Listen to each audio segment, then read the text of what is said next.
Hi everybody, Paul Kimball, Ace Monster Hunter here, and I'm back at Point Pleasant Park. It's March 27th, 2014, and I'm here because I've received calls yet again about the dreaded Point Pleasant Yeti, my old foes, my old arch enemies, as it were. So the city has asked me to come down, take a look. There's been some missing people, several dogs have gone missing, that kind of stuff. So, you know, they've called in me because I'm a monster hunting expert, and I definitely have some experience with these creatures, these beings. So here I am, and what they've done, what's happened here is, you might have seen, this is very suspicious. I'm just going to point you back there in a second, but there was this path here in the park because it really snowed last night.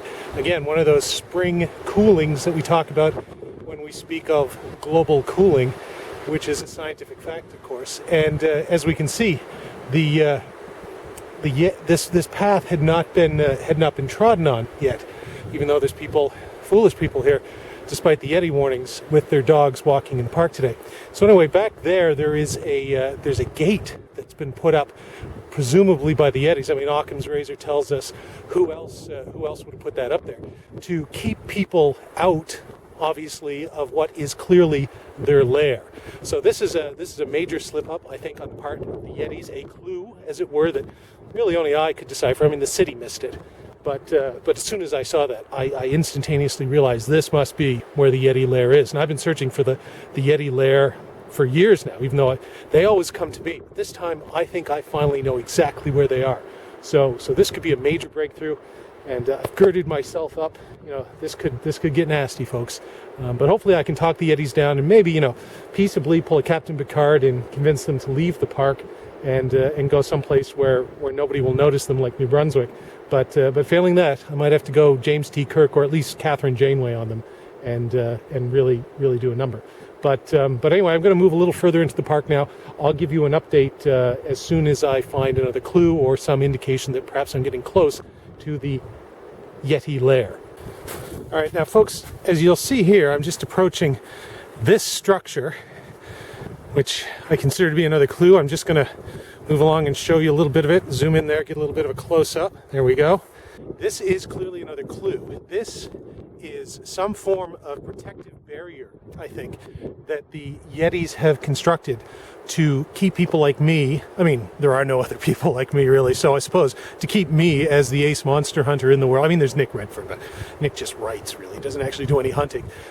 So to keep me out of what is clearly their lair down there. So I'm definitely on the right track with this path, with the gate they put up in the front.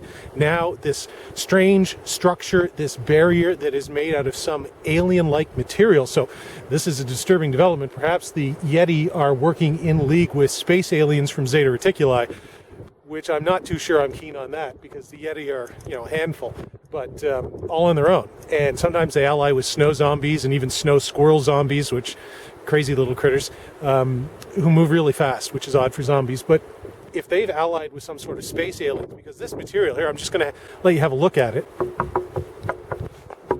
I mean, that is unearth-like. There is nothing on Earth like this. This is it could be unobtainium or invincibilium. I mean, the Yetis are clever, but they're not this clever. So they must have help, which means there might be space aliens here. So I might have to put in a call to Daryl Sims, Alien Hunter, if I find out there are aliens down here, because this might be a little beyond me. But you know, that's what you get. That's what separates guys like me from, you know, Nick Redfern.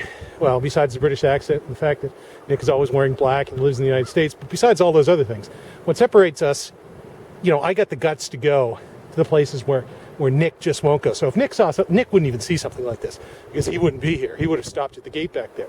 He'd probably be home having a margarita. But here I am out in the cold, you know, because the city asked me to come out and look for the Point Pleasant Yetis.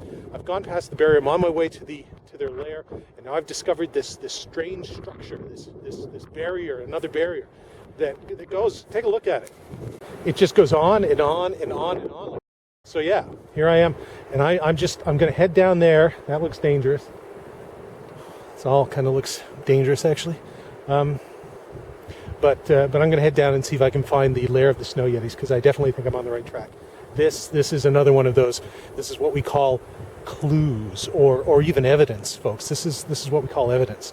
So I'm going to go take a look, and I'll get back to you if and when I can. All right, folks, I'm back, and I seem to have discovered a place where I can penetrate the barrier, the wall that the Yetis have, with alien technology, I think, erected to keep me, not people, but me, out of their lair. And so now I'm going to try and break that barrier, like Captain Kirk breaking the galactic barrier in that classic episode. All right, this is the spot. All right, get my thing up there. That's good.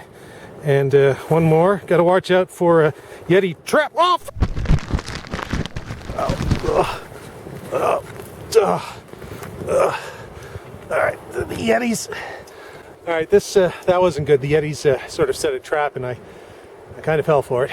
It was really a Nick Redford move there, an amateur hour kind of move.